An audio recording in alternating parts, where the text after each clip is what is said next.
Between client meetings, managing your business, and everyday tasks, who has time to worry about website hosting? With Kinsta's managed WordPress hosting, you don't have to.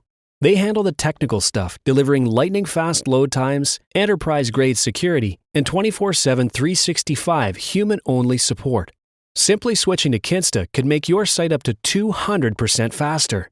Kinsta's custom dashboard makes managing sites easy, with powerful features designed to save you time and effort. Plus, their free expert-led migrations ensure a smooth transition. Ready to see why Kinsta is trusted by thousands of businesses? Get your first month free at kinsta.com. That's KINSTA.com. Kinsta. Simply better hosting. Are you feeling overwhelmed by hormonal changes?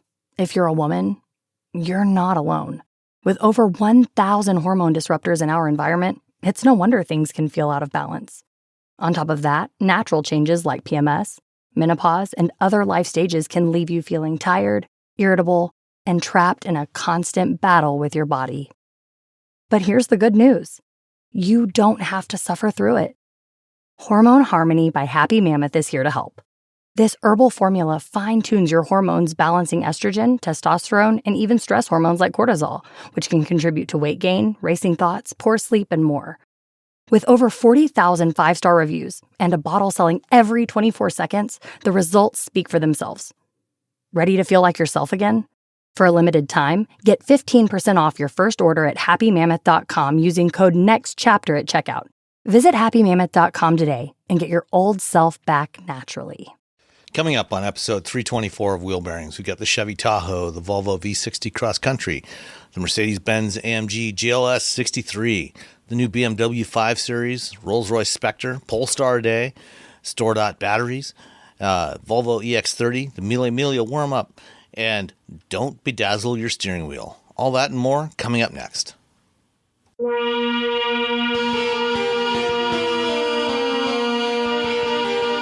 This is episode 324 of Wheel Bearings. I'm Sam Abul-Al-Samad from Guidehouse Insights. And I'm Nicole Wakeland from the Road Reflected.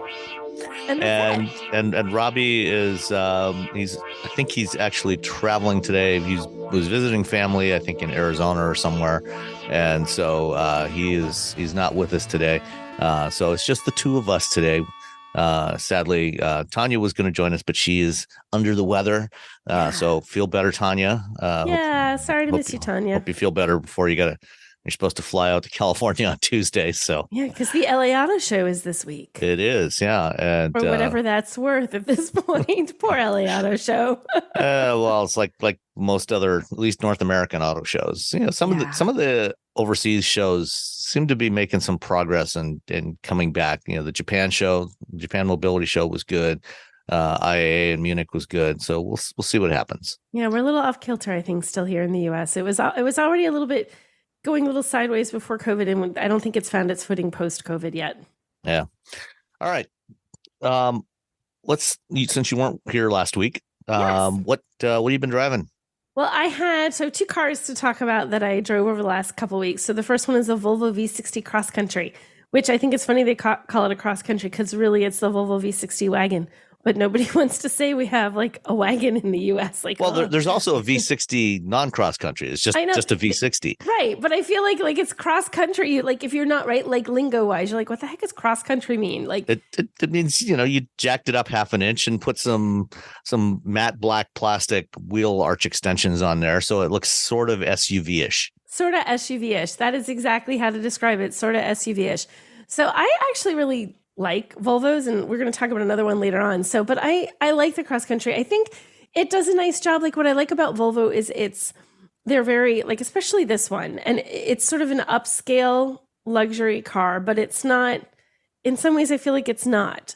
Like they don't do things for the sake of flashiness. You're not going to find chrome just to make it look fancy. You're not going to find weird colors and weird trims and things just to make it look like you spent money on something and it's like almost becomes garish. Like, because some luxury cars get too much. Mm-hmm. It's like you open it up and you're like, this is too much of everything. It's that I don't know, there was some famous fashion person who said, look at what you're looking at in the mirror and then take one accessory off. Like they over accessorize luxury cars. There's too much happening. Volvo does not. They actually take it down a notch and make it a little bit more manageable. Well, they're Swedish. They were Swedish, so it's more Swedish. So I like that. For me, I really like that. And in this car, that's exactly what they did. They're standard all-wheel drive, so it's perfect for ye olde winter weather that is coming any second now. It's finally got cold here, so I feel like winter's going to happen like tomorrow. There'll be snow, which is normally how it goes in New England. It has a turbocharged 4-cylinder with 247 horsepower. So it goes, it moves, it's fine. You get onto the highway and it's surprisingly responsive.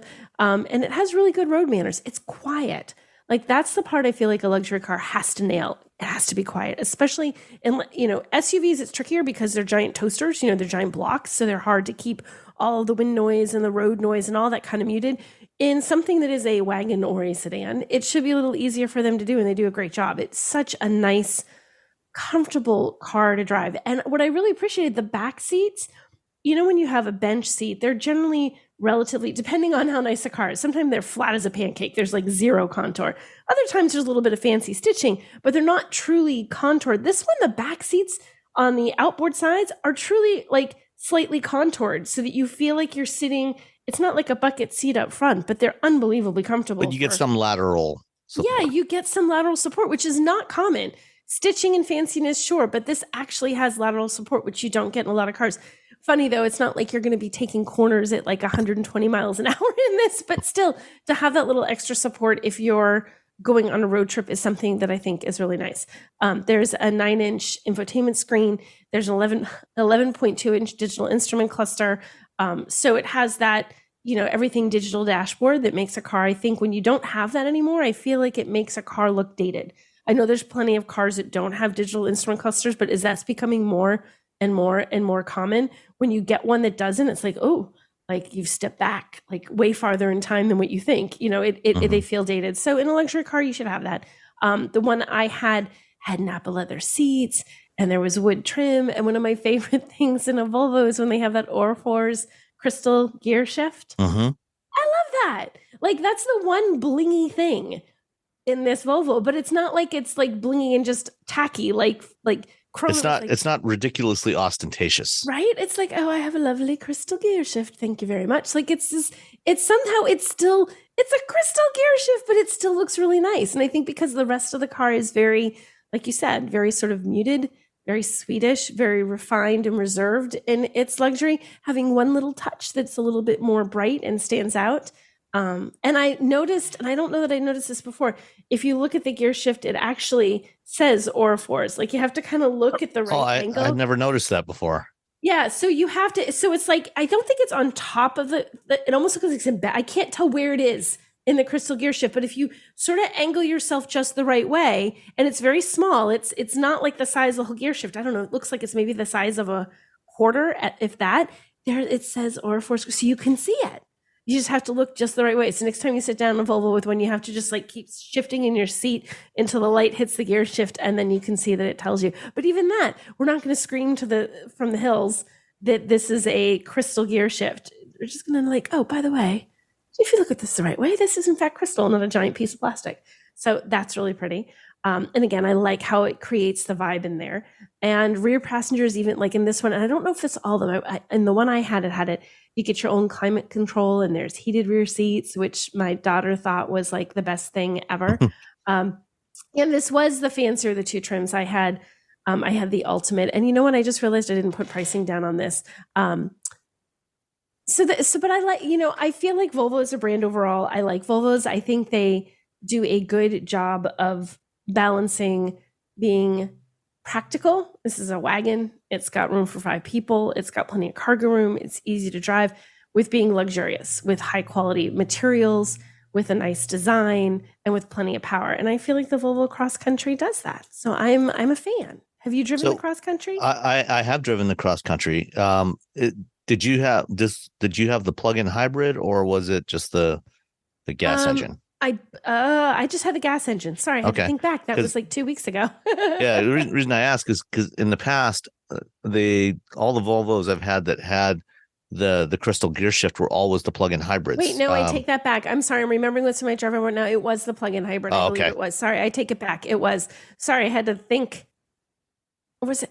I thought it was. I have this memory that I mean, I don't know if they may offer that as an option on the gas engine too. I don't know. Yeah, I think this was a plug-in hybrid. My brain tells me it was, but I'm going to be honest. It's been a little bit since I drove. Like I said, this was like 2 weeks back that I drove this one, and now I'm drawing a complete blank as to whether it was the plug-in hybrid or not. I'm not gonna lie.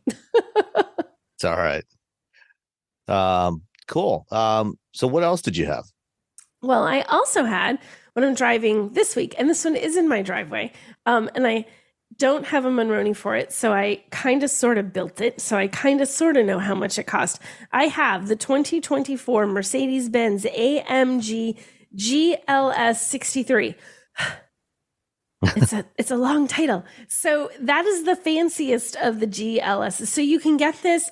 It starts technically the GLS at $87,000, which is expensive, but like luxury car 3-row SUV, not bazonkers, right? That's the base trim. The second trim in the lineup takes you all the way up to $112,000, which is now you're getting kind of pricey. But wait, there's more. If you go for the AMG, and the only AMG official version is the GLS 63, that one starts at $145,000.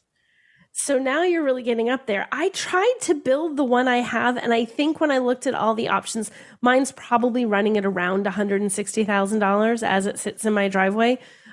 It's beautiful. It has this dark green color that when you look at it, you think it's black until you turn the right way, kind of like the gear shift in the Volvo. You look the right way, you're like, oh, wait, there's color to that. So it's this beautiful green. And I had the wheels. These are the funkiest wheels ever. They're like a solid wheel. So instead, like they're actually like they're a monoblock wheel is what they call them. So when you look at it, it doesn't have lots and lots of little tiny spokes or cutouts. It's pretty much like a solid piece. It sort of makes me think of how, it makes me think of the old, I think it was the Honda Insight, had those very flat wheels to help improve the airflow over it reminds me of that. But it looks super fancy because they're matte black. Also, absolutely terrifying to try and drive this anywhere near a curb. I'm like, oh God, oh God, oh God. Because if you even remotely, it's not just going to be like you scratch it, it's black. So it's going to be like this horrible line. So it's a little bit horrifying to have to drive in tight spots. I'm parallel parked like 5 feet from the curb. I'm like, not taking any chances. I'm not scratching these wheels. But it looked fabulous. Like everybody was commenting on how it looked every place I went. They're like, that car looks fantastic. It has a 4-liter V8 bi-turbo. There is plenty of power, 603 horsepower, 627 pound-feet of torque. This is a 6-passenger SUV. It's not small. You wouldn't know that it's a 6-passenger SUV. It has a 4.1 second, I think it's 4.1 second 0 to 60 time. That's ridiculous for a car this big. Kind of modest by modern EV standards. So I think, by EV standards, this is not an EV. This is an old-fashioned gasoline engine. But it really has a lot of power. When you floor it, you're going to move. And it also sounds great. It has that neat, again, luxury cars are a little bit of a different animal than straight up performance cars. Yes, this is the super fancy, elegant, most luxurious and performance version of this vehicle from Mercedes, but it's still a Mercedes. It still has to be somewhat refined. And that means in this particular car, you feel that power, it's aggressive acceleration, and you hear the engine, but it's always that sort of muted engine sound. Like it's as if you're in some place, like you're like, okay, you're walking to a club or you walk by a building that's playing really loud music and you hear the from outside, but you open the door and it's loud and in your face. This is from outside. It's like the slightly muted. You hear the engine, but it's not in your face like it is in a real true, just all I am about is being fast and being a sports car, which is like what it sounds like when you open the door of the club. So I like the sort of muted power of this. And the interior is just, it's crazy. It's crazy. In fact, when you sit down, all I have done is unlock the door and I've opened the door and I've sat down. I haven't done anything yet. And it plays this little AMG graphic across the screen. It goes like, like what was the thing in the movie theaters, the surround sound thing that would play that? It used to play this really like this certain THX, and it made that really whoo sound and then boom to kind of let you know, like you have surround sound. It does that just to let you know you sat down, like welcome, boom. It's really kind of cool. So that's kind of neat. It has the voice control for its infotainment system, and I find Hey Mercedes to be halfway decent. It hears Russ sitting in the passenger seat. Not everything hears your passenger. It doesn't hear him super well in the passenger seat. Like, it hears him, it knows he's speaking, it knows he said, "Hey Mercedes," and then the command, it's like, oh, it did not hear the rest of what you said. Like, so it kind of hears him and understands him about half the time. For me, I felt like it was pretty good. When I asked it to do something, it was good about doing it. I even didn't know, and this is weird, I sat down, it was freezing cold, I hadn't looked to see where all the controls were. I'm like, I'm going to try this. I'm like, "Hey Mercedes, turn on the heated seats and the heated steering wheel." And it's like, heated seats turned on. This car not equipped with a heated steering wheel. It's $160,000 and it doesn't have a heated steering wheel. I've got a $35,000 car in the driveway right now that's got a heated steering wheel. And that's I'm ridiculous. telling you, I looked. My first thought was, "Hey Mercedes, you're wrong. Like, this has got to be missing." But we looked and I could not find the heated steering wheel. That's probably an extra $2,000. It was probably an extra $2,000 as a stand. I'm like, oh man, I would be so bummed. I was like, I don't have. So I'm driving along my $160,000 car with a really toasty butt and freezing cold hands. So that was a little disappointing. It's like, that shouldn't be that way. But in the back, we did have, I think it was the executive package, because there were heated and ventilated second row seats. I don't know if it was again, because I was trying to piece this together, but it did have a nice heated second row that my daughter's like, "Oh, this heats up really fast." So she again got gold star for that.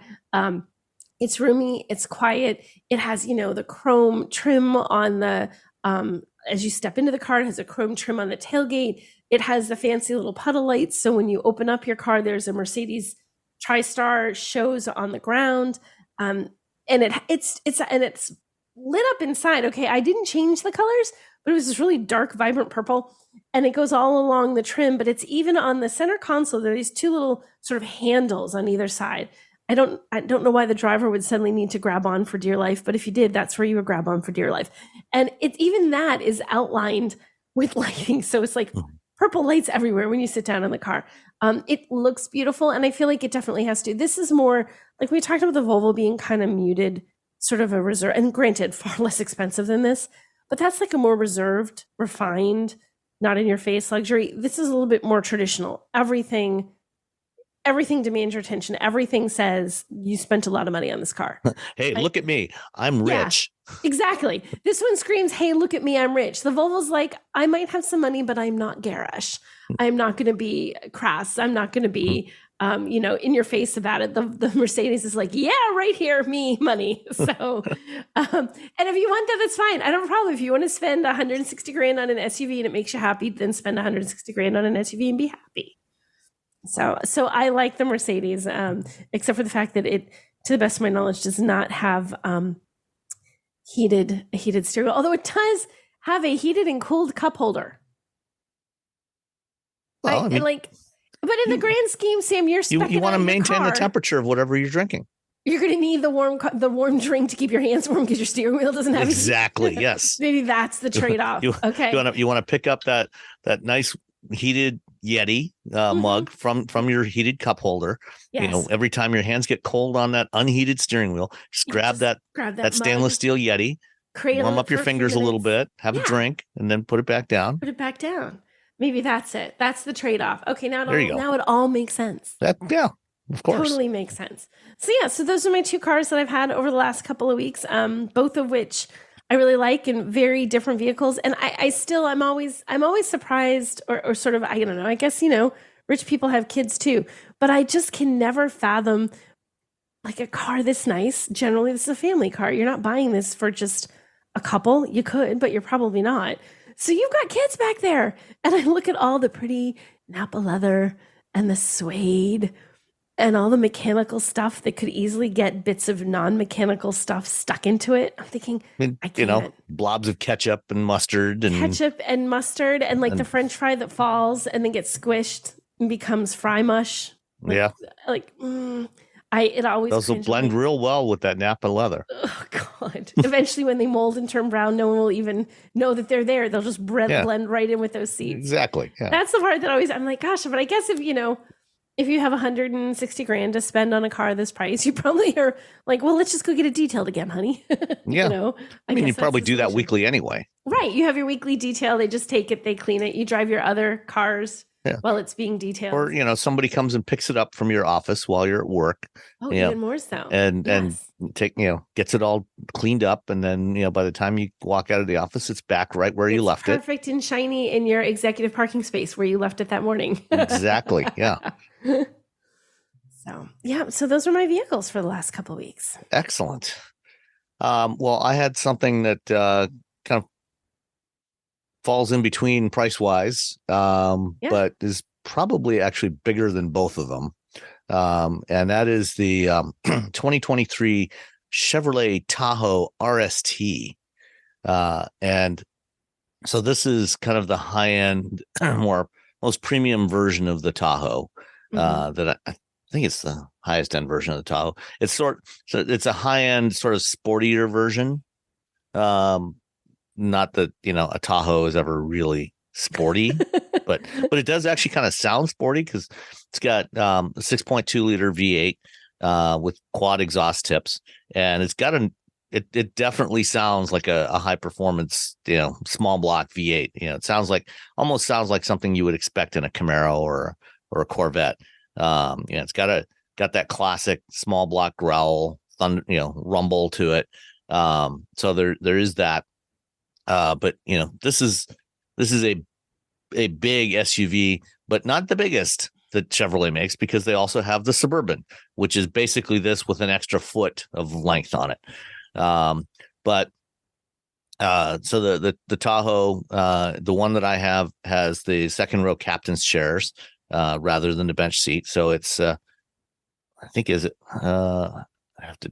not sure if I think it's got 3 seat belts in the third row, but you would not actually want to, try to, unless it was like kids, or very slim friends, you would not want to try to pack 3 in the back row because it's not that wide. But it does, ever since the current generation, when they finally adopted an independent rear suspension, now the rear floor, because one of the problems with the Tahoes and Suburbans in the past, when they still had a solid rear axle compared to the Ford Expedition and Navigator and some of the other vehicles in this class, with a solid axle, they always had to have the rear floor pan had to curve up and in the back to give clearance for that axle to move up and down.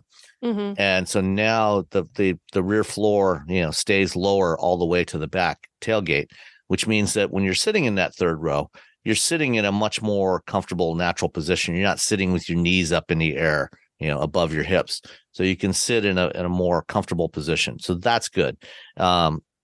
There's adequate rear headroom and legroom in the third row for adults. I can fit back there fairly easily. And it is, by the way, it is 3. You were going back and forth because this technically, I'm Googling and it says it seats up to. Technically, you can get I think you can get that front row possibly with a bench seat and have 3 in that front, or maybe you could at some point. I don't think so. I don't think they offer a bench in the front anymore. Okay, because it's like things are coming up saying a bench in the front, but I'm seeing 7 to 8. Maybe there is, but or maybe but it was you can a certain you can model get the year, but you can definitely have 3 in the back. Yeah, and the second row bench, that's 6 and then 2 in the front. Yeah. So this is a big traditional American SUV, and compared to past generations, when they redesigned it, GM really upped the game on materials and fit and finish and this thing, because in the past they always, even though they were not inexpensive, they always felt a little cheap relative to the price point and relative to a lot of the competition, with hard plastics and everything. This definitely feels more premium. It's got lots and lots of towing capability. The 10-speed automatic is smooth. I think you can tow something like 10,000 pounds with this. I didn't pull up all the specs for this particular variant. But the one kind of downside, one downside with the Tahoe relative to the Suburban, if you are doing longer road trips with more than the passengers in the first 2 rows, there's not a huge amount of room behind the third row seat for cargo. Mm-hmm. So if you're regularly doing longer road trips with more than 5 people in the vehicle, you may want to consider the Suburban instead, because you get that extra length, so you get a little more third row legroom, but you also get a lot more rear cargo space with the Suburban. So, if you've got especially if you got younger kids, you got to pack all the detritus that goes with having younger kids, and whatever luggage and gear. The Suburban might be a better choice in that case, but for hauling people around town, this definitely has no issue with that, aside from just the usual issues of an SUV versus a minivan. I still think a minivan is a better form factor for hauling the kids around. It really is. And I've never had one. I've never owned one. And I was like, I can't get past the stigma. So I get it that people don't, but dang it, it is the best call with kids, because those sliding doors make it so easy for the kids, just in and out. Poof, they just step up and get in. It's so much easier. Even buckling kids in. Trying to buckle a kid into something where you have a door open and you're trying to get a squirming and it's down lower, as opposed to trying to reach up to get the kid into the car seat. Really, SUVs, they have a purpose and they're great, but gosh dang it, minivans really do that family with kids thing much better. Yeah, and the one I have is in Victory Red with jet black interior and black painted alloy wheels, 20-inch wheels, and it looks sharp. And if a big SUV is your thing, the Tahoe has always been one of the best. The current generation has much improved ride quality and handling compared to previous generations, and is arguably the best of the current big SUVs. The one that I have, only a couple options. The base engine is the 5.3 liter V8, which is also a really good engine. I had the 6.2, the rear seat media system. So the 6.2 is a $2,500 upgrade, or $2,000 for the rear seat entertainment system. The Radiant Red tint coat paint was $495, and the power sliding floor console with drawer was $350. So all in, this came to $81,405. It's a lot. Which is a lot of money for a Tahoe. Yeah, you can get Tahoes for a lot less than this. Certainly, around $50,000. And the base price on the RST is $65,000. So talking $15,000 worth of $14,000 worth of upgrades on this one. Yeah, that's the thing on any car though. Like once you start adding that, like when you look at those base prices, almost no one ever really gets that one. So you really got to think you're probably going to want a thing or two, even if you're trying to be, conservative in how much you spend. Those base prices on cars aren't really what any of us are really going to end up paying. And of course, if you can swing $80,000 for a Tahoe, then you can probably afford the gas for this thing, because you will be spending quite a bit on gas. EPA fuel economy, 14 city, 18 miles per gallon highway, 16 combined. Oh my gosh. I got right around 16, but I was also doing mostly highway driving with it.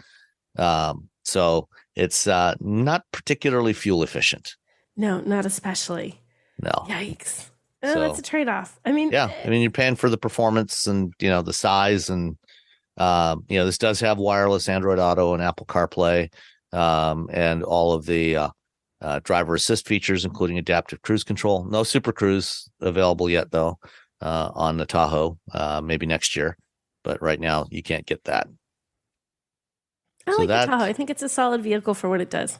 Oh, absolutely. Yeah. I think it's a good choice. Yeah. If you really feel like you need a big giant SUV, then Here's this your one, big giant SUV. Have at this it. one will do what people want of a big giant SUV, which is haul a lot of people and haul a lot of stuff. Yeah, absolutely. Everyone's talking about AI these days, right? This season on Compiler, we're diving deep into how AI is reshaping the world we live in. Join us for a new season of Compiler, an original podcast from Red Hat. Subscribe now, wherever you get your podcasts. One of the hardest parts of getting older is feeling like something's off in your body, but not knowing exactly what. It's not just aging, it's often your hormones too. When they fall out of balance, everything feels off.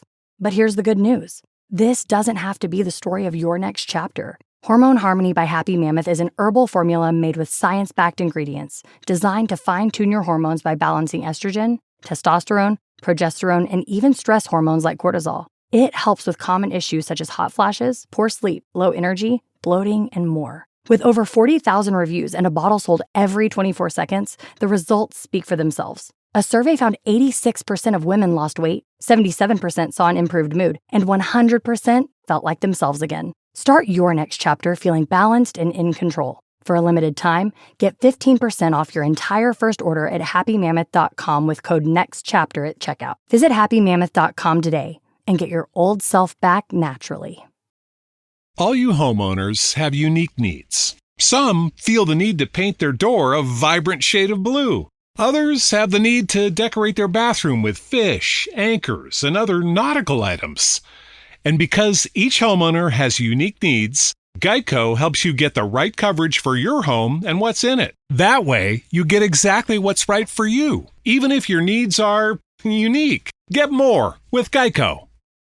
Did you know you can support Wheel Bearings directly? Head to patreon.com/wheelbearingsmedia and you can become a patron today. Your contributions will help fund the platforms and tools we use to bring the podcast to you.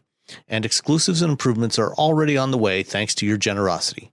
So if you want to be part of an automotive podcast like no other, head to patreon.com/wheelbearingsmedia. We've updated the Wheel Bearings merch store, and now there's a whole bunch of new choices, new colors, new styles, t-shirts, sweatshirts, hoodies, hats, mugs, travel mugs, stickers, aprons, tote bags, you name it. You can get your Wheel Bearings merch at shop.wheelbearings.media. Go check it out. That's shop.wheelbearings.media. All righty. Let's talk about this past week. Okay. So I spent a couple of days in South Carolina at BMW Test Fest. And this is a program that BMW has been doing annually for quite a few years now. And other manufacturers also used to do stuff like this, where they would basically bring out most or all of their vehicle lineup and let you jump from one vehicle to another. Chrysler used to have a really good one at their Proving Grounds, the What's New event. They did it in June, where they brought out all the stuff that was new for the upcoming model year, and so you get to try out all the different vehicles from all the brands. And they haven't done that since before the pandemic, unfortunately. We'll see if they ever bring it back. But BMW is still doing Test Fest, and they had a lot of their products there, especially a lot of the newer stuff. And I got to spend time with several vehicles I haven't driven previously, including the XM, which is the first the first dedicated SUV for the M brand, and the first M only vehicle since the original M1 back in the late 1970s. Wow. So the XM is a big, I think it's slightly larger than an X5. It's a 2-row SUV with very, very aggressive styling, somewhat controversial styling, but it's just a bit, just a wee bit. But it also has a very impressive powertrain, a 4.4 liter twin turbo V8 with a plug-in hybrid system. So this thing will give you, it's got enough battery for about 30 miles of all electric range. It has, grand total of 644 horsepower. Base price, $159,000. Super cheaps. Yeah. They also have the XM label, which is a trim level, which gives you even more power. It bumps that from 644 to 738 horsepower and 738 foot-pounds of torque, which is a lot. Bazonkers. Yeah. And, this is not a lightweight vehicle. I mean, this thing, I don't see the weight here, but it's probably in the order of about 3 tons. So about 6,000 pounds. And I just Googled it because I wanted to bring up some stuff as you were talking. I like to have it in front of me as we chat. And the one I came up with has this red trim around the grill that makes that grill even more, Lord almighty, that's right in your face. It is. The styling, I was like, oh gosh, are they all well, there's also a thin light bar around. So that's the light bar is white. So that goes around the perimeter of the 2 kidneys. Yeah, so the one I see, there's the light bar in white, and then it's outlined in red, and there's red. What happened to this one? Who did this one? Oh, go ahead. Sorry, I'm just you're not. That is polarizing styling, all right. It's a lot. It's a lot. But if you want a really fast SUV that can also give you, some electric driving capability, this one's right there for you. It does it. Yeah. And despite its size and its mass, it handles surprisingly well. Took it on a little mountain route, some curvy roads near Greenville, and it handled it well. You do have to take care because of its size, on narrow roads. At one point, there was some trees that were or some bushes that were kind of sticking out a little bit into the roadway, and there was an oncoming vehicle in the opposite lane. So wanted to make sure to leave enough space there, and so it did, brush along the side of the passenger side of the car just a little bit. But it's was it as scary as my $5,000 wheels on my Mercedes? No. It definitely not as scary as those monoblock wheels, but those are cool looking wheels, by the way. They're really cool. But so this, so the XM, is probably not something I would personally go for. But if you're in the market for something like, a Porsche Cayenne, turbo e-hybrid, or trying to think, there's not really anything else quite like this. The Cayenne's probably the only other one that is close to this. It's also a plug-in hybrid with a lot of performance. If you're in the market for something like that, this is worth a look. If you like this more aggressive, kind of chunky styling.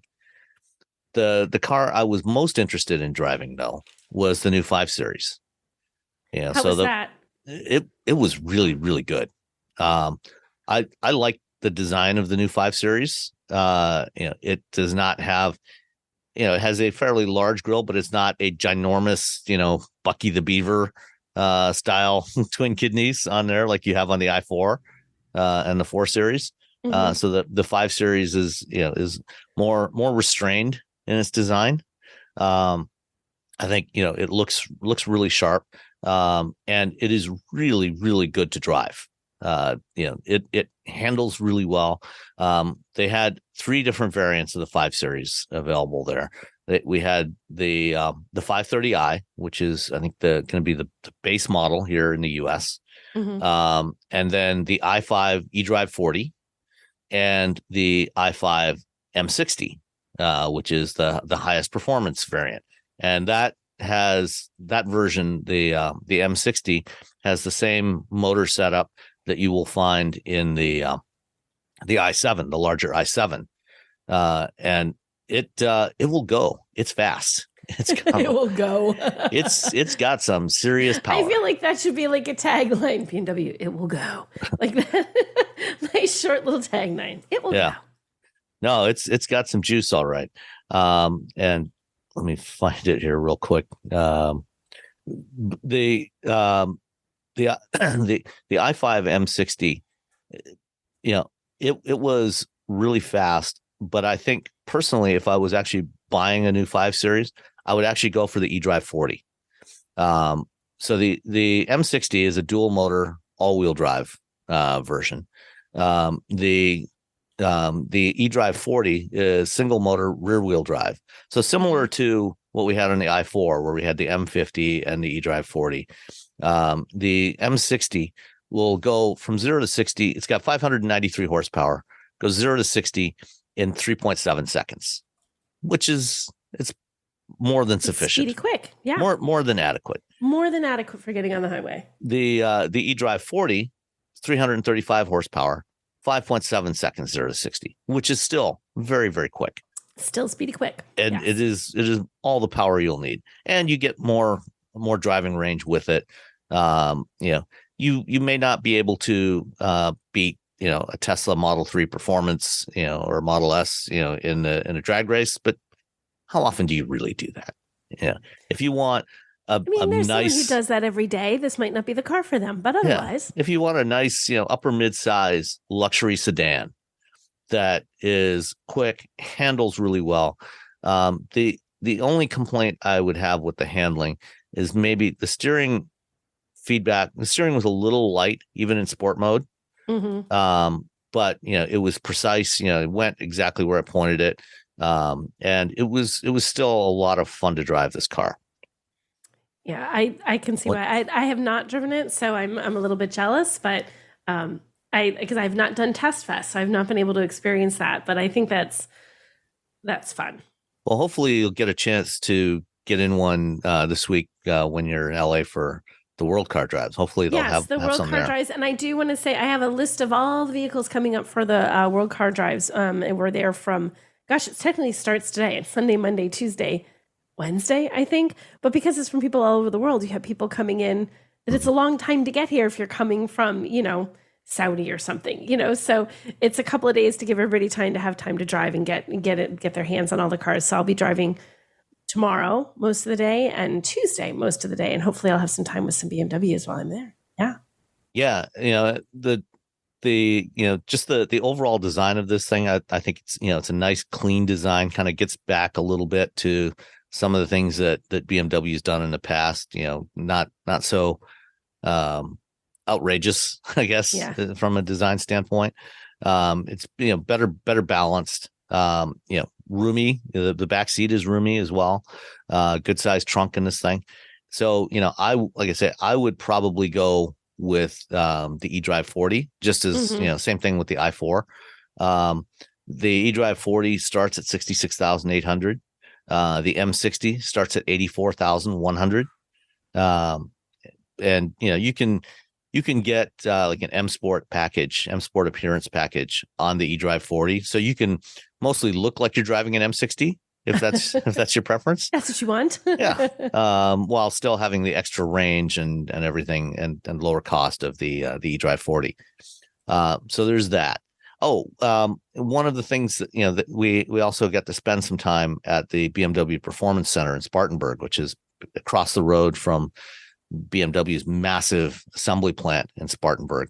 The Spartanburg plant is their largest plant, the largest BMW plant in the world, and is also happens to be the largest exporter of vehicles from the United States of any company. No kidding. Yeah, they export about 200,000 vehicles a year from Spartanburg overseas, because it is the only plant that builds vehicles like the X3, X4, X6, X5, and X7. They're built exclusively in Spartanburg, so they ship those vehicles everywhere. I had no idea. I did not know that. That's kind of neat. Yeah. And the plant is getting even bigger. And about 15 minutes down the road, they're building a battery plant, which will be building the battery packs for the EVs that they're going to build in Spartanburg from 2026 onwards. So, but the Performance Center, if you are a BMW owner, you can go there. They have a track there. They have instruction. If you want to learn to drive your BMW better, you can go there and take training. They also have an off-road facility there. But we got to drive a few cars on the track, and I had a chance to do some hot laps in the i5 M60 and also in the M2. Okay. What'd you think of the M2? The M2 is really good. I had that a few weeks back. So and for as a sports car, I think it's great as a sports car. Did it have that carbon fiber package? It did. With what did you think about the weird carbon fiber seat insert? Did it bother you? No. On the track, it was fine. Because it keeps you exactly where you're supposed to be. It keeps you perfectly placed in front of the steering wheel. But I don't think I would necessarily want those seats on this, for daily driving. Yeah. But on the track, it was fine. But the thing is, I drove the i5 M60 first. Okay. And then drove the M2, and the M2 actually feels slower, less responsive, less slug, because with the dual motor EV, you roll on the accelerator and it just goes. There's like instant responsiveness. It does exactly what you want, exactly when you ask it to do it. There's like almost no lag at all to anything. Obviously it's a bigger, heavier car than the M2. Right. And I think, if I was actually, if we were actually measuring lap times, the M2 might well be faster, but it doesn't feel that way. Feel like it. That's actually a big, like that's an interesting thing. Just when you talk about the difference between a gas and an electric vehicle, like that it is a totally different experience. Like you can just take a gas vehicle and you compare numbers. This has, X horsepower. This is X times 2. This has X times 3. And you can be pretty sure the one with the higher horsepower is going to be, you're getting more performance. With electric vehicles, if you compare their horsepower to something that might be more in a gas vehicle, you're not going, the comparison doesn't work because it's just so instant in an EV. Right. Even if it's not as fast, or even if it's technically the numbers aren't as robust, it could feel much more impressive, much more exhilarating, and really deliver performance that you cannot get in a gas vehicle. On the other hand, even though the gas vehicle does not feel as sophisticated, Yes. it has some turbo lag, and it feels a little twitchier, coming out of corners. Yeah. I actually prefer driving that. Why? Because from a driving perspective, Mm-hmm.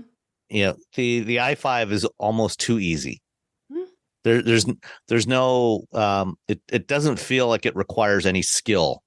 Yeah. I mean, it does to a certain degree. I mean, if you get on the accelerator too hard in the EV, you can get it to misbehave. Yeah. Up to a point, but it all, and this is actually a complaint I have about a lot of modern performance vehicles, is they have gotten so good that to approach their limits and to kind of exercise your own skills, you have to push them so hard that if something does go wrong, you are going to be in big trouble.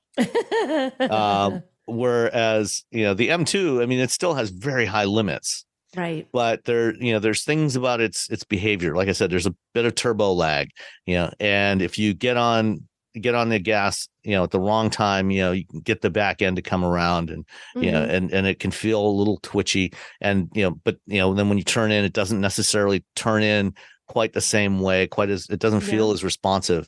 And so it's a matter of you have to learn to time when you're doing things, so as you're passing the apex of a corner, you want to start rolling on the throttle, not too hard, because when that boost does come on, you don't want it to twitch, and get away from you, but to get the maximum you want to time it so that as you're coming out of that corner, that boost and that power is coming on, and then you can accelerate down the straightaway. So it takes a little more skill. It's more challenging to drive, and as someone who enjoys driving, and trying to be a better driver, it's more enjoyable from that perspective. Fair.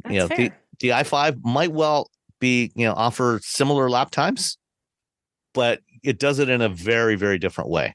And so, I like the i5 a lot. If I was in the market for, luxury midsize sedan, that would absolutely be on my list, on my shopping list. But, as a sports car, I would take the M2. I like the M2. I'm a big fan of the M2. I love it. I mean, I can't compare it to the other, but I do love the M2. I forget, did you have a manual or an automatic? I had an automatic when I had it, which even, and that's the thing you're talking about, things getting so good. It's an automatic, but like there's something fun to shifting gears, sort of visceral physical experience of doing that. But even as an automatic, that car was a heck of a lot of fun. So, so that's the i5 and the M2, the XM. Let's see what else. We also had a chance to do some ride-alongs in some vintage BMW race cars. They had 4 of them there. They had a 1980 M1 Group 4 car that ran an IMSA in 80 and 81 that Tom Plasinski was driving. He's the head of communications for BMW North America. And how was that? It looked great. It sounded great. Unfortunately, I could not manage to bend my body in such a way as to be able to get through the opening between the roll bars into the seat with a helmet on and everything. I just could not get myself into it. Some older cars are like they're they're not made for people. It's just like you have to be short and skinny. Right. Literally, just short and skinny. And that's flexible. it. And very flexible. More flexible than I am. Yeah, especially once you put a helmet on your head. If you've never worn a helmet, it makes you very bobblehead. Yes. And even in a regular old boring, vehicle that's not even specifically a race, like done to be racing, you'll wonk your head on the door frame every time. You don't really tuck your head in. So as soon as you make things, the confines a little small, it make it really hard to get in and out of. Yeah. But I did get to ride in a 2011 M3 GT, which also raced in the American Le Mans series. I remember watching that car running in ALMS more than a decade ago, and the Z4 GTLM, which and then they also had I think a 2006 M3 GT with a 6-cylinder. The E92 and the Z4 both had V8 engines, and they were a lot of fun to ride in.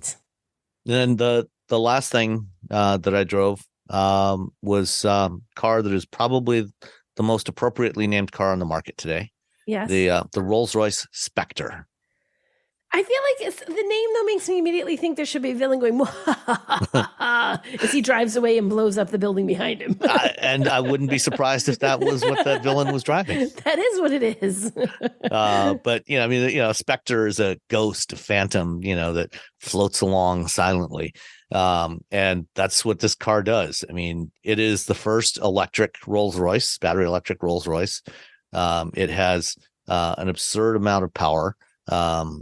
Let's see, 190 kilowatt, 190 kilowatt front motor, 360 rear motor, over 600 horsepower, altogether from this thing. Lots and lots of torque. And this is a fairly good sized car, that is not lightweight. Rolls-Royces rarely, they never really are, but it still gets from 0 to 100 kilometers an hour, 0 to 62 miles an hour in 4.5 seconds. But it does so in such a way that you don't really feel like you're accelerating that fast. It just goes. And it is, when you're inside with the windows rolled up, it is silent. So the Spectre is a coupe.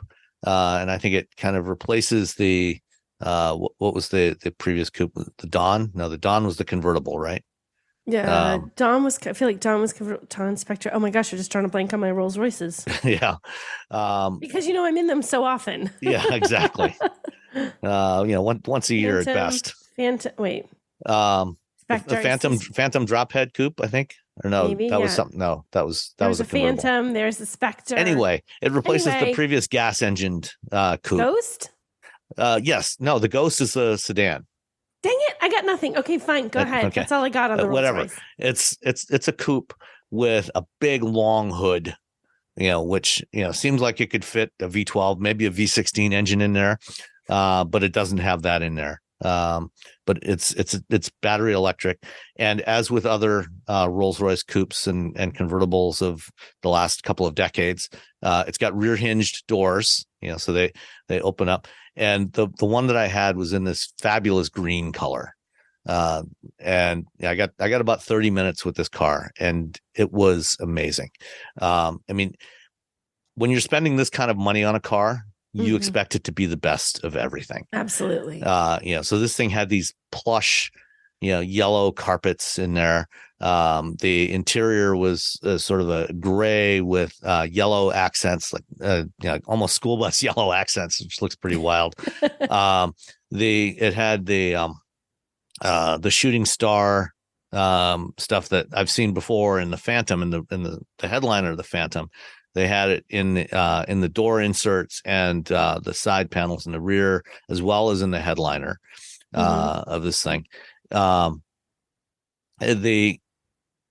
When you turn on the climate control and you turn up the fans, most cars, when you turn up the fans, they make a lot of noise. They do. Not in a Spectre. At anything but the highest fan speed, you almost don't even hear them. Like at medium speed, you do not hear the fans at all. And if you put your hand over the vent, drives me nuts. Yeah. If you put your hand over the vent, you will feel the air moving, but you do not hear the fans. It is really amazing. That's what you get when you spend how much? $420. Oh, Okay, sure, 420. I could buy another house, or I could buy one of those. Yeah. Oof. Can you imagine? Can you imagine for 1 second $420,000? Yeah. This was a fabulous two-tone finish, green lower, black upper, the bright chrome grille, which is wider than traditional. They said this is the widest Pantheon grille they've ever put on a Rolls-Royce. That's saying something, because the grille on the Rolls-Royce is not exactly reserved. It's nice. Traditionally they've been a little bit narrower but taller. This one is lower but wider. Okay. So they've kind of squished it down. And then what else? There was something else about this. The infotainment system, is a variant, a reskinned variant of the BMW iDrive. And this car is just so effortless to drive. It just accelerates effortlessly. It's quiet until you put the windows down. Then it makes some wind noise. Yeah. But as long as the windows are up, it's just amazing. And the doors are powered. So there's a couple of switches on the center console because they're rear hinged. It's a bit of a reach to, you don't want to have to exert yourself to go and pull the door in. So you can just too much effort. Press the button on the center console, and it just motors inwards and closes. And if you want to let a passenger in, you press the other one, pull the other one up, and it motors outwards and allows them in. Effortless, as if your butler was there, your invisible butler was there doing it for you. Butler. One interesting detail: the wheels that were on this particular one, and I don't know if you looked at the picture I dropped in the chat, Nicole. As they were describing this the night before, it's these I think 10 spoke wheels. The spokes on here are actually a stylized version of the wings on the Spirit of Ecstasy, which is the classic Mercedes hood ornament, the woman on the hood. Rolls-Royce hood ornament. Yeah. And so this is a variant. The spokes, these pairs of spokes are a version of the wings on there. Okay. I guess I can. I'm looking at the picture now. I guess I can see it. Yeah. Kind of, sort of. Yeah, I can see it. Okay. I'll give them, yes, sure, it is. So, if you've got beautiful. nearly $500,000 to drop on a new car, and you want to be relatively environmentally friendly, zero emissions, the Rolls-Royce Spectre, it'll go about 300 miles on a charge, and do it in the ultimate in luxury. It's beautiful. It is a beautiful car. It is quite stunning. All right. What were you doing this week? Well, this week I did something a little different. I've done this once before. So I was in Virginia, in Middleburg, Virginia, at the Mille Miglia US Warmup. So the Mille Miglia is a race that runs in Italy in June-ish. And I want to say there's about 200 or 300 cars is the limit. It's a limited number of vehicles. Like, it's very, very hard to get into. They vet the cars. They determine which cars get to go in. And it's not just that you have a fancy old car. If there's 10 other fancy old cars just like yours, they might only pick one of you because they want to have a certain variety to the vehicles that are there. But they do warm-ups actually around the world. They do a bunch of them. And they do one here in the U.S. that is in Middleburg, Virginia, which is like the horse riding capital or something. Horseback riding's huge. So there's like fox hunts there. And in fact, we got stopped in the middle at one point. We almost messed up a time because there was a fox hunt. And we see all the, like, look at all the riders on their pretty horses. We're like, oh crap, they're going to cross the road quickly. We must get through them before the fox hunt does. So that's the area where they run this. But basically the Mille Miglia isn't a just get from point A to point B as quickly as you can race. It's all about precision driving. And the two big things in that precision driving are, one, they will give you a section of road where you have to maintain your speed. So for the next 10 kilometers, you have to go exactly 45 kilometers per hour, let's say, and you have to maintain that. Well, it's a public road and there's twists and turns and hills and ups and downs, and you have to maintain that. So you're sort of having to adjust your speed back. And so as you go, to make sure like you go up a little bit to keep that speed up a hill, but then go down a little bit to make sure you're not going too fast on the way down.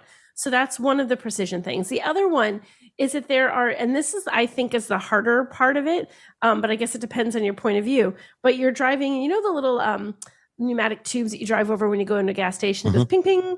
So they have those set up at certain segments, and you have to hit the first one and say you'll have 10 seconds to get to the second one, and maybe 8 seconds to get to the third one, and maybe 22 seconds to get to the fourth one. But they aren't equally spaced. So the 10-second ones could be really close, or they could be spaced really far apart. So you have to judge how fast you have to go to make sure that you hit it, and they judge it to 1/100th of a second. So it is really precision driving. And the people that do this, there are places where you can do this all the time in Europe, like weekend driving things. Like we have Cars and Coffee. You can enter these sort of races, rallies to do this and be practicing all the time. And if you have, there's the there's the Mille Miglia era and the post Miglia era. And I was just trying to look up the year and I forgot it. It's like because it's older cars basically and newer cars. And if you're in an older car, especially if you're trying to do that kind of precision thing and you're driving all the time, you get to practice with your car all the time and you get used to it. You can do the same thing with a new car, but I drove the Alfa Romeo Tonale, which I've only driven one other time because I drove a newer era car. And so it's a little bit weird in that I don't have a lot of practice in this. I did the rally last year and we did quite well. We got first place for novices and second place for the post-Miglia era. This year didn't do quite 1957. as well. 57. I couldn't find the year. 1957. This year it's weird. We did worse, but we did better. So our score was better because we were better at it. We actually did better. We had fewer penalties. We got a better score, but we had some people, when you're in the novice category, you're only a novice if you have not actually run the race in Italy. You could have run a million of these races in other capacities, but you just haven't officially run the Mille Miglia in Italy. So we had someone who had some experience, and they were a great team. They won. They had a Volvo, and they were with, I'm not going to say the tire company right, Vredstein. How do you say it? Vredstein. Vred. I don't know. I'm not familiar with that brand. I can't. Yes, and I can't say the name of their tires right to save my life. Vredestein. I think it was Redstein. Anyway, sorry to them and to everybody who's correcting me, who knows exactly how to say it.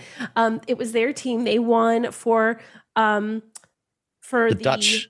It's a Dutch tire maker. Is it a Dutch tire maker? Yeah, okay, I've never heard of them before. Okay, well, they also sponsor the rally in Italy. So they sponsored here by having a couple of teams entered here, and super fun guys. And so we didn't win the novice category. We actually came in third place in novice this year, but with a better score than we did last year. So it's like a loss, but a win. Like for a personal, like I did better. But others did more better. Others did more better. Well, the funny thing was the second place person, and I'm going to call it out because it was just amazing. The second place person, you probably recognize this name, Lisa Barrow, and her husband, Jack. Mm-hmm. Lisa Barrow was, she's recently retired from Stellantis. And her husband's been racing cars and driving cars, is a big thing his whole life. He wanted to try. They came in second place. Excellent. So they did really good. So I'm like, if I'm going to get beaten in second place, Lisa, have at it. So it was super fun to have her there, but just as Lisa, not as Lisa from Stellantis. She is just Lisa. Her and her husband were driving a Porsche. Super fun time. And it's 3 days. You start the first day that you're there. You spend a day that they just have you at Summit Point at a racetrack to practice and kind of hone your skills and kind of get familiar with it again, especially if you've never done it before, to figure out how to do things. Then you spend Thursday, Friday, Saturday actually driving, and you're driving through over Hillendale, all through Virginia. It's a beautiful area. I mean, it's an absolutely beautiful area, and there's a lot of gorgeous vintage cars that are there, along with some newer cars like us. The people of Middleburg are absolutely amazing. Like, I am now a fan of Middleburg, Virginia. We stayed at this resort called the Salamander, which is very fancy. And we've stayed there. There's actually been some drive programs. I remember I did a Volkswagen drive program out of there years ago. But the people in the town so embrace the fact that they host this rally. The day that you're leaving, the very first day for the race, half the little kids they're all lined up with little Mille Miglia flags, and they wave their little flags and they all cheer as you start off. They have a little one day where you sort of all go into town and you display all your cars. They close off a little section of a side street, and it's like this sort of like block party. It is such a nice event, like, because you're competing, but I have never been in an event where from the people running the event to the people racing in the event are also very much like, I want to beat you, but do a good job. You know what I mean? It's such a nice group of people. There are a lot of folks that were there last year competing that we saw again this year, and the staff actually comes from Italy. So these are the people who actually run this race in Italy. When you do the fancy one in Italy, they actually come to the US. So you're getting a very genuine experience, right down to the language barrier at times, while you're trying to learn how to do it. So this is the second year we've done it. I was very happy with how we did because I felt like we did better. I felt like we honed our skills. And there's always the competition year to year. You can be great. If your competition is better than you are, they're going to win. But I was just really excited that we actually got better scoring than we did last year, honed our skills, and absolutely loved it.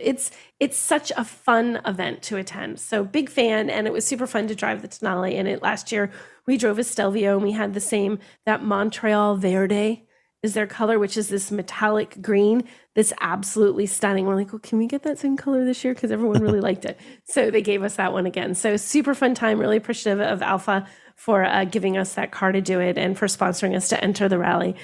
So highly recommend it if you've ever wanted to try sort of like a precision driving event. It's really high end, really well run, and just exciting and fun. Try that, one of the Mille Miglia Warmups, and the one in Virginia is fabulous. Excellent. Yeah, I was just looking up, I think it's Vredestein. Vredestein. I can never say it right. Vredestein. Yes. And one of the things they make tires for a variety, for modern vehicles, but they also do tires for agricultural and industrial vehicles, like tractor tires, things like that. But one of the things they do is they make a line of classic car tires. Because a lot of most older cars, classic cars, finding tires for those vehicles can be really hard because they weren't running on 18, 19, 22, 24 inch wheels. They were running on 13, 14, 15 inch wheels at most, and they were a lot skinnier and a lot higher profile. So, it's funny. So we're when we're staged all in line and we're driving with these cars, and like we're in our little modern Alfa Romeo Tonale, which is a compact crossover with big beefy tires and big beefy fenders. And when you pull up, as we're sort of staged, you're next to some of these vintage cars. They're so low. Like I feel like I'm looking at, I might as well be like in a tractor trailer for how low they are outside my window. And when you see their tires next to the tires, like, oh my gosh, do those actually count as tires? They're so skinny. They're so very, very skinny. So finding those specialized tires, that's where a company like, I can't say the name of, comes in. Vredestein? Yeah. They have sizes for their Sprint Classic tire, down to like 135 width, 135 millimeter width, which is a really skinny tire, really 14 inch rims, and a whole bunch of sizes. So if I'll put a link to this in the show notes. If you're a vintage tire guy. Yeah. This is a company you might want to take a look at for some vintage car tires. They had a couple guys driving a Porsche that was part of the more modern cars, and then driving a Volvo. Really great guys. They're in these two teams. They were really fun. Thoroughly enjoyed the people and the company. They had a rep from the company who was super fun, and the smack talk was fabulous. I always appreciate someone who has a good sense of humor and sportsmanship when you're in something like this and you have a little fun with it.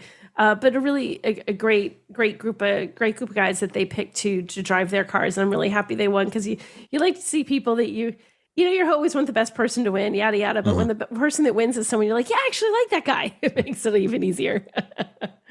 Fabulous. All right. Well, from Test Fest, I went to Polestar Day. Went from one coast to the other. And on Thursday, Polestar had an event for investors and friends of the company and media at the Barker Hangar in Santa Monica. And they announced a bunch of stuff. They also had the first ride-alongs in their next two new products, but they had all of their currently announced products on display there. So right now there's the Polestar 2, which has been with us for a couple of years, and they just did a major update for 24 model year. Went from front wheel drive to rear wheel drive on the single motor, and got a little more battery capacity, I think. But the next the next two vehicles coming are the Polestar 3. And can you guess what the one after that is? Polestar 52? No, it's not quite. It's the Polestar 4. I should have gotten that. We were having some discussions among the group about their model naming strategy, because there's no, it's basically just, sequential order as the vehicles come to market. There's no meaning to any of the numbers other than when they arrived. And I mean, can you imagine 10 years from now, Polestar 15 or 20 or something? Like when do you it's like people say that with the iPhone too. At what point do we stop putting numbers after that? Yeah. So the Polestar 3 and 4 are both crossovers, quite different, very similar in size, but quite different from each other. And then the 5, which is coming in 2025, is a 4-door fastback sedan. Kind of very similar in overall shape to something like the Audi A7. And then the 6 is the Roadster that they showed originally as a concept a year or two ago. I think it's the O2 concept. And that's the production version of that is coming in 2026, and it looks fantastic. But the Polestar 3 is based on the same platform as the upcoming Volvo EX90, and it's going to be built in South Carolina at the Volvo factory there. So Polestar, the brand, the company, the brand actually dates back to the 1990s. They started off as a racing company building race versions of Volvos that they ran in various touring car and rally series in the 1990s. And then they started working directly with Volvo to create Polestar versions, high performance Polestar versions of various Volvo models, and then eventually got acquired by Volvo. And then at that time, Volvo was owned by Ford. Ford sold Volvo to Geely Group in China. And then a few years ago, they decided to make Polestar a separate automotive brand that would be kind of slightly above Volvo, but it was going to be electric only, and slightly above Volvo in the lineup. So Volvo, is kind of the more mainstream luxury brand, competing with the likes of Audi and BMW. And then Polestar is just slightly above, more sporty, kind of going with their original heritage of building race cars. A little more sporting, a little more premium than the comparable Volvo models. So the Polestar 3, where the Volvo XC90 is or EX90 is a big 3-row SUV. The 3 is slightly shorter, 2-row, 5-passenger, and a little more sporty looking, but more luxurious than the Polestar 4. And it's going to have the 3 is going to have a starting price of around $84,000. The Polestar 4 is almost the same overall length and width, but it's lower. It's meant to be a sportier alternative and also a little more affordable.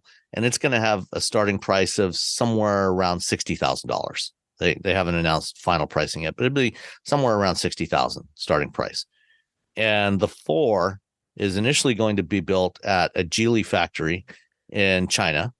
But they announced on Thursday that they're also going to add production at a plant in Korea, which is part of Renault Korea Motors, I should say. I was like, wait, what? Yeah. Renault Korea Motors, which Geely is a minority shareholder in that. So they're going to build the 4 there for North America and for some other export markets. But we're going to get both of these, the 3 and the 4, on the market here in the U.S. during 2024. Both going to offer up to around 300 miles of range, around 500 horsepower. So they'd be quite quick, quite powerful. We got a chance to go. We didn't get a chance to drive them, but we got a chance to ride along in them, both of them, for about a 15-minute drive in each one. Got a nice little taste. Yeah. And, the 3, really nice. Really like sitting in that one, and riding along in that one. Ride quality is a little on the firm side, but that's fairly typical of Polestar. A little more firm whereas Volvo's a little softer, tends to be. And then the 4, the 4 is kind of interesting because it's more of a what they call a SUV coupe, kind of fastback design. And because the angle of the rear is so steep, almost horizontal, they opted not to put a rear window on this one because, you've driven the C40. Yeah. The Volvo C40. Yes. And that one, it's the same thing. It's, it's a coupe version of the XC40. Yeah. And the rear window in that thing is just like a little slot that you really almost can't see anything useful out of it. Yeah, it's like a rear window because you're supposed to have one kind of right. thing. Yeah. In the case of the Polestar 4, they said, you know what? That rear window is useless. Screw it. Let's just make that solid.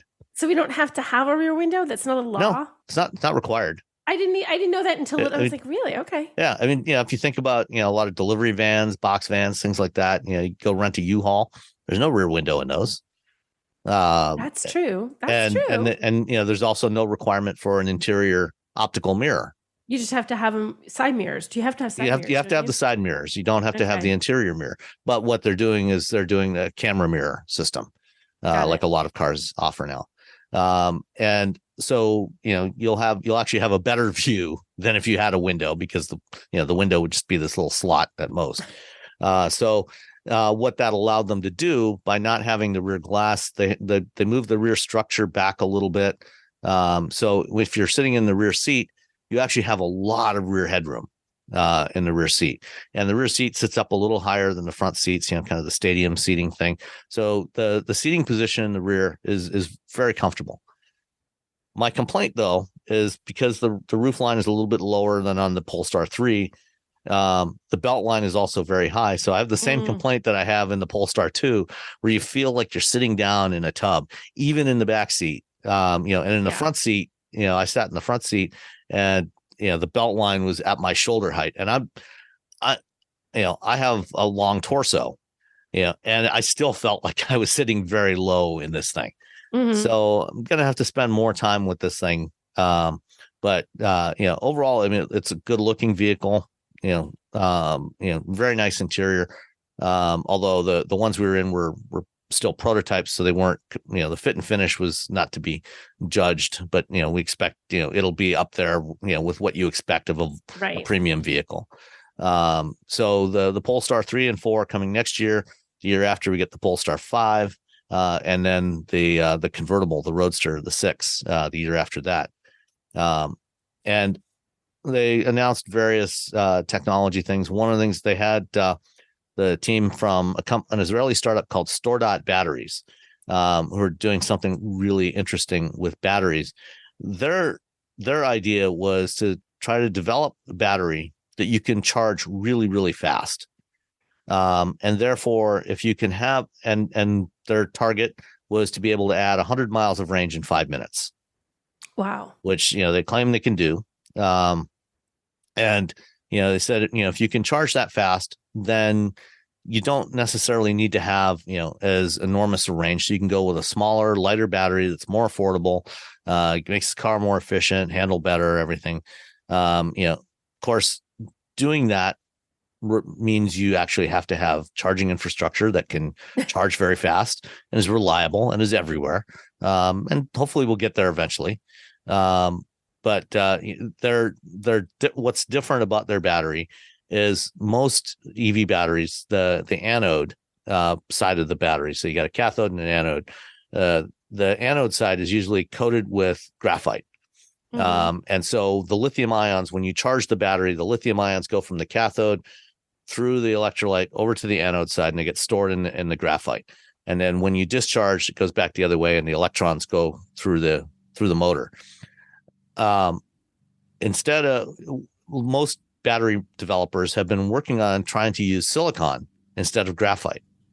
The problem with silicon is when you charge it, it swells up because it increases the capacity because it can absorb more lithium ions, but then it swells. So the whole cell swells up and then shrinks back down again when you discharge it, which is a problem.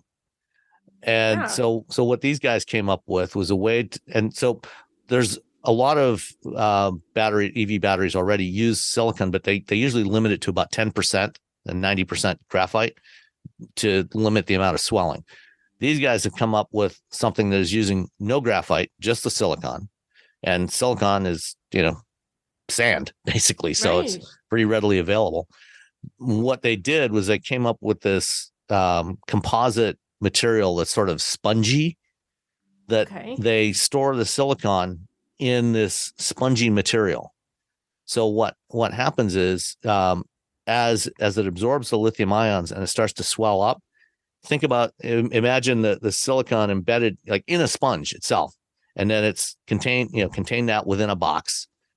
And so as the silicon absorbs the lithium ions and it all expands, instead of expanding the whole thing, is just displacing this spongy composite structure around it. So the whole battery, the whole cell doesn't swell up. Just the stuff just around. within that space. It takes up. It gives it has some compliance in that area of the anode, and so it's a pretty cool concept. They were demonstrating it. They were doing full charges and discharges. They said you can charge this thing at 450 kilowatts all the way up to 80% state of charge. And most EVs, once you get past about 40 or 50%, they start ramping down the charge rate. They said you can charge this all the way up to 80% at 450 kilowatts without having any degradation of the battery. So we'll see if they can actually make this all work. And they're going to be they're now starting to make larger format cells that they're going to test next year in prototype Polestar 5s. So they'll have this on the road in the Polestar 5 prototypes next year. And then maybe somewhere around 27 or so, they're hoping to get it into full production. That's kind of interesting. That'd be amazing if they could do that. They could sort of change the game a little bit for how people look at EV technology. If you could do, the thing is faster. We were just talking about this the other day. My husband is like, you just don't want to have to think about it as much as you have to think about it right now.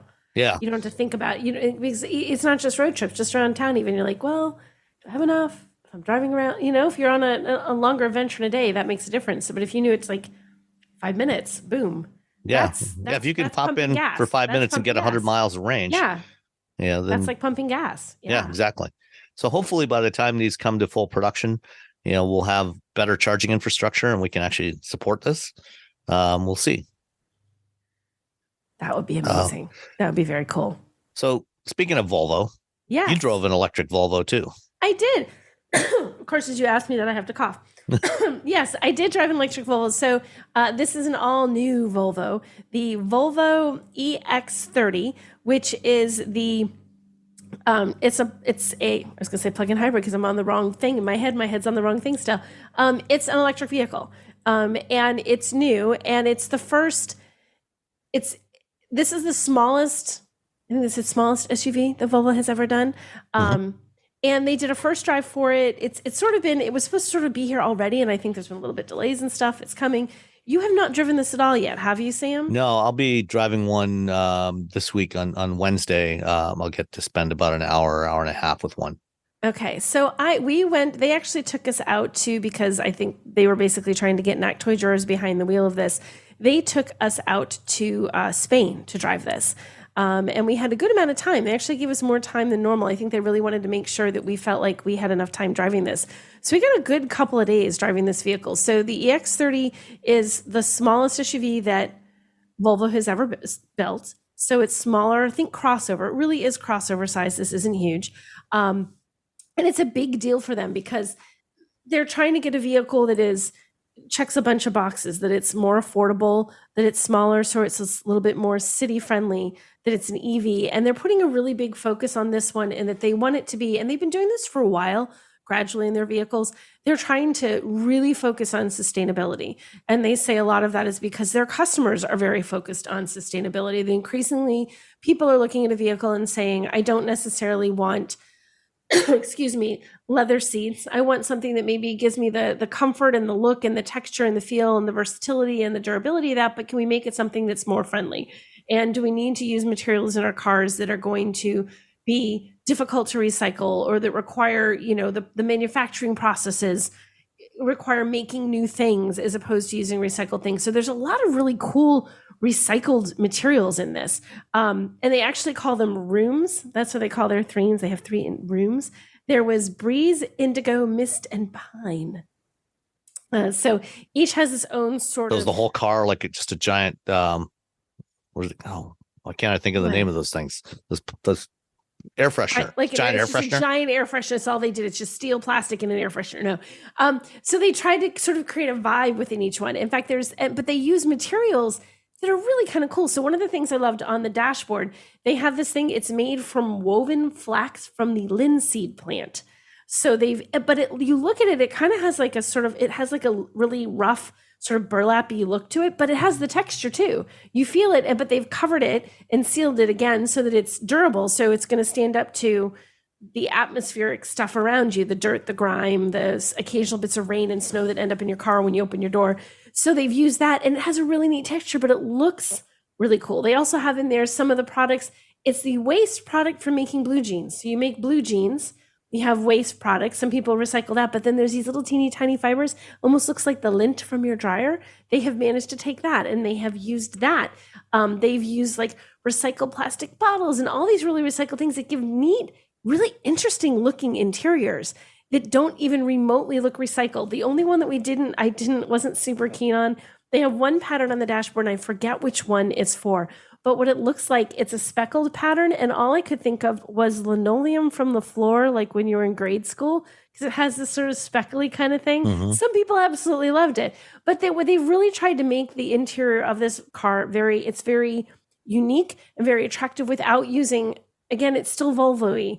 There's nothing garish, there's nothing outlandish, but it is very, very sustainable. The amount of sustainable materials they use to create it, and even the manufacturing process and how they're shipping it, because they really put a big focus on that. So that's kind of neat. And it works with the idea of it being an electric vehicle, sort of fits with Volvo's overall aesthetic.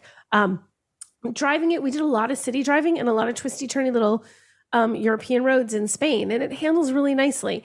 I'm sorry, I have the worst frog in my throat all of a sudden because you asked me to talk. It's like my turn now, Sam. So they have, it's available. All-wheel drive is optional. So I like driving the all-wheel drive better. It's a little bit more responsive. It handles a little better. You do feel that the handling is better when you're taking the twisties. You definitely feel it. And if you've driven on just twisty, turny, say mountain country roads anywhere, when you're on those tiny little twisting roads, having a car, even a small crossover, having handling that doesn't force you to fight around every turn makes a big difference. It really handles really nicely. They do a thing, everyone's saying they've Tesla'd it. I don't know. I guess you could say they've Tesla'd it. There's no instrument cluster. Instead, you have a 12.3 inch like tablet mounted screen on the center of the dashboard. And that's where your instrument cluster is. There's not a head up display. So you just have that. But they put all of the information, like if almost like at the very top, I don't know, 1.5 inches, maybe 2 inches of the screen, that's where you have, your speed limit. That's where you have your speed, and your instrument cluster information is right up there. People were sort of aggressively freaked out about this online. How am I supposed to see it? It should be right there on my line of sight. It's terrible. It's horrible. But the reality of it is like, think for a second. Is you're staring at the road, and to look at instrument clusters of the low, you are completely taking your eyes off the road and shifting your eyes all the way down to an instrument cluster. So for that, half a second, your eyes shift off the road. This way, you're just doing a peripheral shift to your right to check it. So theoretically, your eyes are more in line with the road. You're just doing that left-right shift. So it's not something where it's like, you never have to take your eyes off the road. You do with an instrument cluster that's traditional. You look down. Here, you're just looking right. So I'm not as freaked out by this, but people really felt this was something that online people were losing their mind over. Sam, do you have an opinion on this? I'm really curious.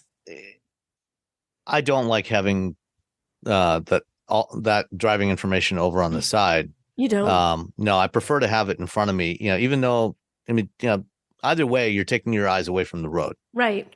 And, I'd rather, glance down momentarily than glance down and over. You don't have to dance down. It's high enough because it's at the top part of the screen. Yeah. You're really kind of just glancing right.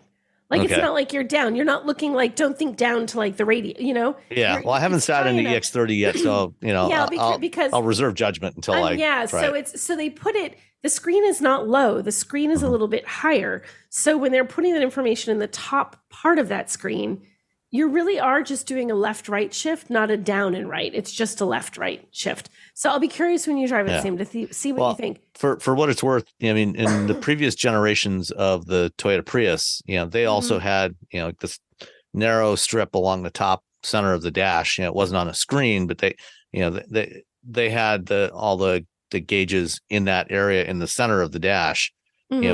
Similar to what Volvo is doing here. And I never particularly liked that layout either. I have not liked the few cars I've driven that have all that stuffed into the infotainment screen. And I went into this, sat down, and was like, I'm not gonna like this. It literally was my first thought, like, I'm gonna like this. I'm not gonna like this particular setup. Do you know, within very short order, I sort of forgot it was even set up that way. Just how they have it angled very quickly. I was like, oh, it's right there. So I don't know. I guess kudos to them, whatever designing they did, whatever engineering they did. I very quickly got used to just looking slightly to the right and didn't feel like I had to. It wasn't like, oh, I'm looking the wrong way. I have to look right. I'm taking my eyes off the road in a weird way. So it became very natural very quickly. So I'll be very curious when you drive this. You have to tell us next week, Sam, what you think. In terms of range, the range is really good. So there's rear wheel or all wheel drive. Sometimes there's a pretty big change from rear wheel to all wheel. 265 miles with rear wheel, 207 with all wheel. 65 for the all wheel, 75 for the rear wheel. So you're only losing 10 miles of range. That's not too bad. When you go to all wheel drive. So it's a very minimal sacrifice. So it makes you, if you're thinking like, I'm going to lose all this range because I need all wheel drive, you only lose roughly 10 miles of range, which is kind of impressive. I thought that was pretty good. I'm curious, the rear seat, because this car is like 8 inches shorter than the XC40, but the XC40 was not designed as an EV. It was adapted into an EV. It was designed as a gas engine vehicle. Right. The EX30 is designed from the ground up as an EV. It's EV only. Right. How does the rear seat room compare against the XC40, or just in general, how does it feel? In general, yeah. So, I mean, this is a compact crossover, so you're not going to be like wanting to ride in the back of this if you're the height of like Robbie, for example, for hours and hours on end. But it does have decent room. I felt like the headroom was pretty good. Like you'd be okay if you're a bit taller, but depending on how tall the person in the front seat is, your rear seat, your leg room is going to be where the issue is. I mean, plenty room, enough headroom, shoulder room. That's fine for 2 people, 3, not going to happen. It's like really 2 people back there. But depending on how you have the front seats adjusted, it could be. But it's not one of those like something like an M2 where it's like, who are you kidding? No one's sitting in the back of this coupe. You can definitely sit back there, but it's not huge. It's a smaller space. I feel like it's really better for short stints for people in the back seat. But it is still a comfortable back seat. Like I sat back there for a little bit, was, like I'm just going to sit here and see what this is like. I had the seats adjusted for me at 5'6" in front of me, the driver's seat. Sitting behind myself, I'm like, okay, I could be okay back here. But again, that's a 5'6" person and a 5'6" person. If you put someone who is 6'3" back there in the front or the back, that's going to change it. But I did feel like it was roomier.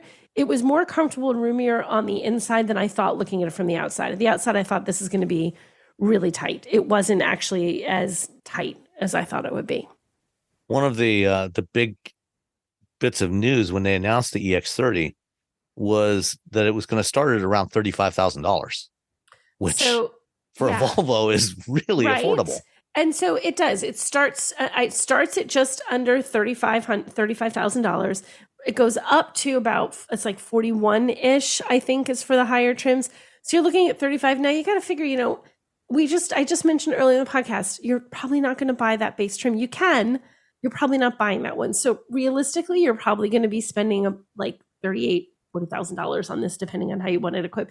But, that's still, this is a Volvo. It's an EV. It's beautiful inside. It's comfortable. It has a solid range. It has great features. That's not a bad price. Mm-hmm. It's really not a bad price. And it charges relatively quickly. They can do the DC fast charging.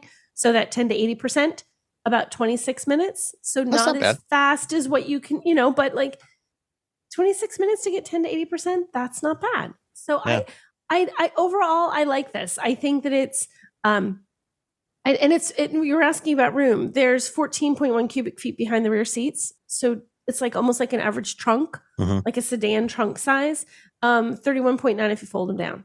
So you get a pretty decent amount of space, but like keep in mind, this is not intended to be a giant SUV for families. This is the smallest crossover / SUV that Volvo makes. It has, it's an EV. It has a low price. It has an attractive interior.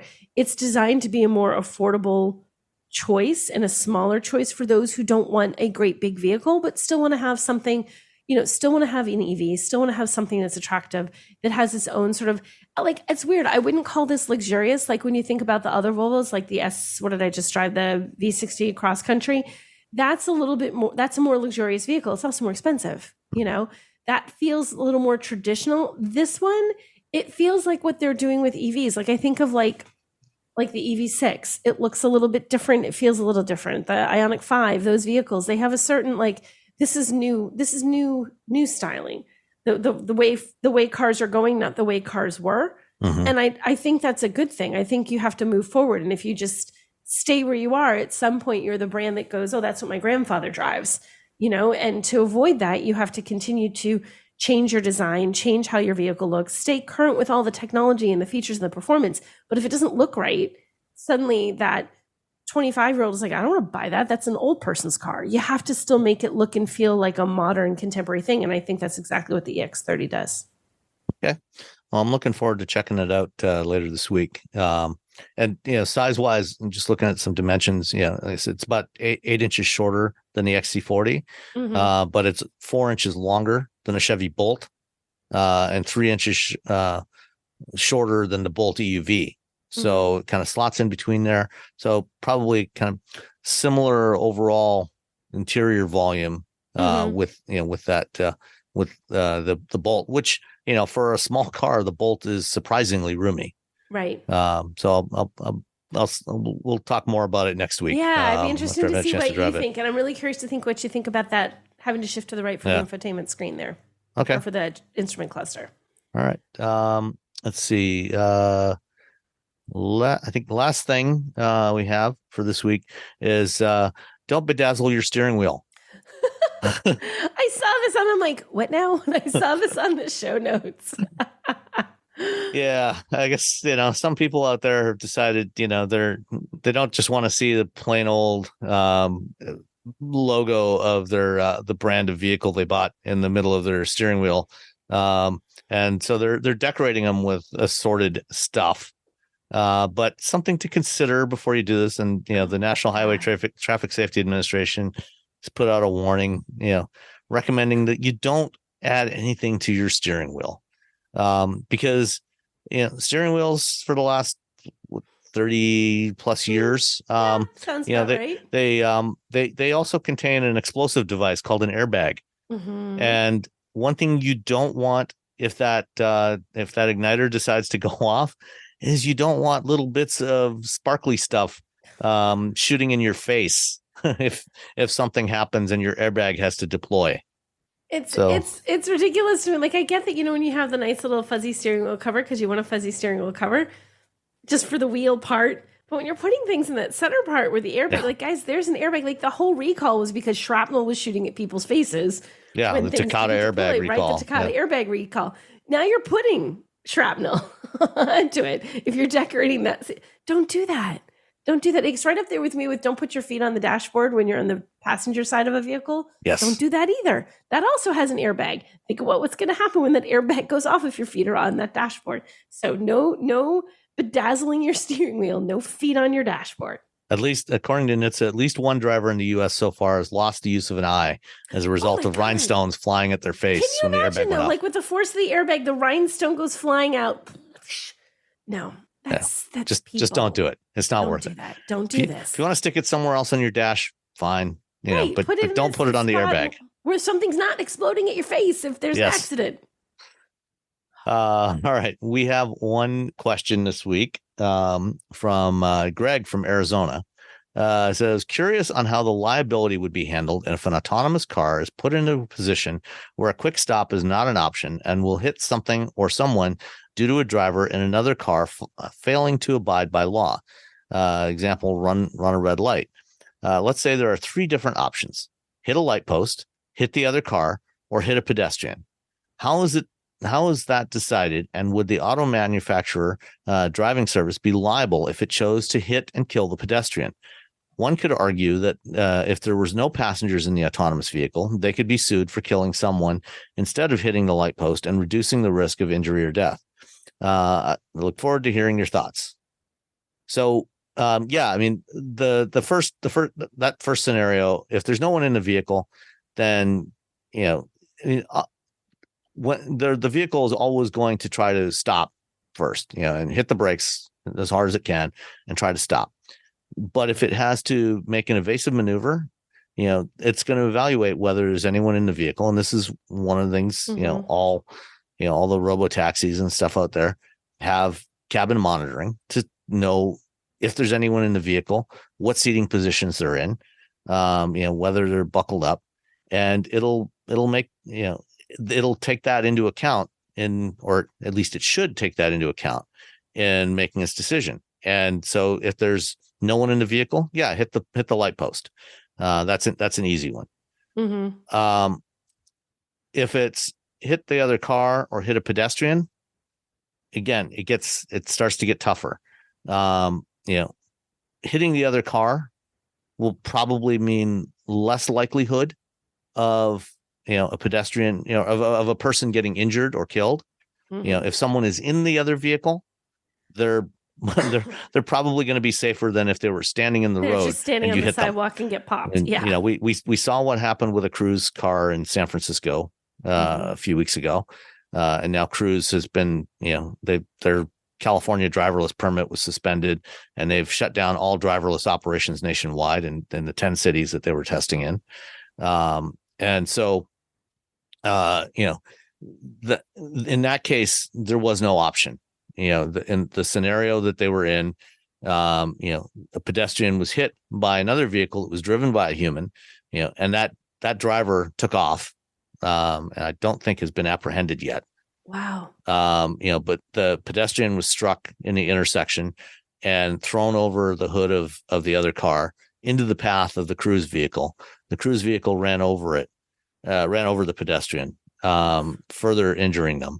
But then apparently, it was programmed in that scenario to move into what's known as a minimum risk condition. So try to get out of the path of traffic. Mm-hmm. Unfortunately, because that pedestrian was underneath the car, that meant that pedestrian was dragged about 20 feet and further injuring them. If the Cruise vehicle had just stopped where it was, it probably would have been better. Not good, obviously, because they were trapped under the vehicle, but it would have been a better situation than dragging them another 20 feet. Wow. So in these kinds of scenarios, if you think about if you're a human driver and you did that, first of all, the primary liability would be with the human driver that hit the pedestrian initially. Mm-hmm. If they were thrown into the path of your car and there was no way you could stop, you might have some liability in that case. But, if you stopped, and didn't continue to drag the pedestrian, you probably would not be liable in that case because it was unavoidable. Right. In your case. Although again, I'm not a lawyer. I was going to say the law is so tricky, but it would seem like I would tend to agree with you. And it probably depends to some degree on where you are, what the local state laws are. But if the autonomous vehicle was the one that hit the pedestrian initially, then they would definitely be liable. Mm-hmm. If the autonomous vehicle was hit by another vehicle running a red light, that vehicle would be the one that's liable. So, lawyers and police, are used to, examining these kinds of situations and assigning responsibility based on what happened. And, every case is going to be different. They would have to examine it. But, if, any situation where the human driver would be liable, the vehicle or its manufacturer is going to be the one with the liability in that case. I would agree. Where things get complicated is with driver assist features. So something like Tesla's autopilot or they're full self-driving, which is not, remind you, is not full self-driving. It is still a driver assist feature. The driver, they tell you in the instructions, the driver is liable. You're responsible for having hands on the wheel and eyes on the road and being in full control of the vehicle at all times. There have already been a couple of cases where, in fact, there was a case just a couple of weeks ago that was decided where Tesla was sued for product defect, where a car crashed when it was an autopilot, and the jury decided that no, Tesla was not responsible. The driver was responsible. So, for anything other than, a full-on robotaxi or full-on, autonomous vehicle, you are, as a human being, you are ultimately liable for that system. And it literally, I don't think there's a single automaker out there who doesn't. If you look at the information they put out, both for us as journalists and for the public, when you look at the details of every single driver assist system, is very clear, and even tells you a lot of the time on your infotainment screen as you start up a car, you are responsible at all times for the vehicle. The assist systems are just assist you. In the end, it is you. No matter what the car does, in the end, it is you. So it requires, no matter how much you think it's doing the job itself, everything still requires a driver be there for a reason at this point. Yep. The only system that, at least in Europe, is actually where the manufacturer takes responsibility is Mercedes-Benz Drive Pilot. That's true. Their level 3 system, and only while it's in Drive Pilot mode. So if a crash happens, then Mercedes has said they'll take responsibility. However, where they just launched that system here in the U.S., they made it available in California and Nevada. Mercedes has not said whether the driver is or whether they or the driver are liable. I wonder if that all has to do with the laws. It has to, with the laws in the different countries. So yeah. Other manufacturers like Volvo have said that when they do introduce systems like that, they will take liability. They will be responsible for the system while the system is active. If the system is deactivated and handed back control to the driver, then of course you're responsible at that time. So yeah, hope that answers your question, Greg. And keep the questions coming in, everybody, to feedback@wheelbearings.media, or you can drop them in the Discord, or and get lots of good conversations going on in there. Don't forget, you can get your Wheel Bearings swag at shop.wheelbearings.media. We got several different shirt designs now that you can get as t-shirts or sweatshirts or hoodies. You can also get them on phone cases if you like that. And we appreciate those that are just got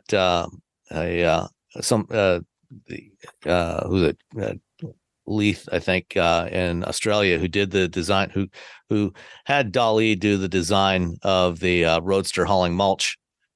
He just got his shirt and posted a picture of it in the Discord the other day. So I hope you're enjoying your shirt. And I know I'm enjoying mine. So don't forget to get your stuff. And hope you all keep listening, and to all our patrons that are supporting us through Patreon, thank you very much. We really appreciate your support. Thank you. Bye, guys. Bye. Everyone's talking about AI these days, right? This season on Compiler, we're diving deep into how AI is reshaping the world we live in. Join us for a new season of Compiler, an original podcast from Red Hat. Subscribe now wherever you get your podcasts. Owning a boat comes with a number of perks, like being able to fling your favorite fishing rod around. And here's another perk. Geico's boat insurance covers your boat and your belongings. And with specialist support from agents that are as passionate about boating as you are, there's so much value that you'll want to high-five someone. But not while you're holding your fishing rod. That's a prized possession. So hold on tight with both hands and keep it covered through boat insurance. Get more with Geico.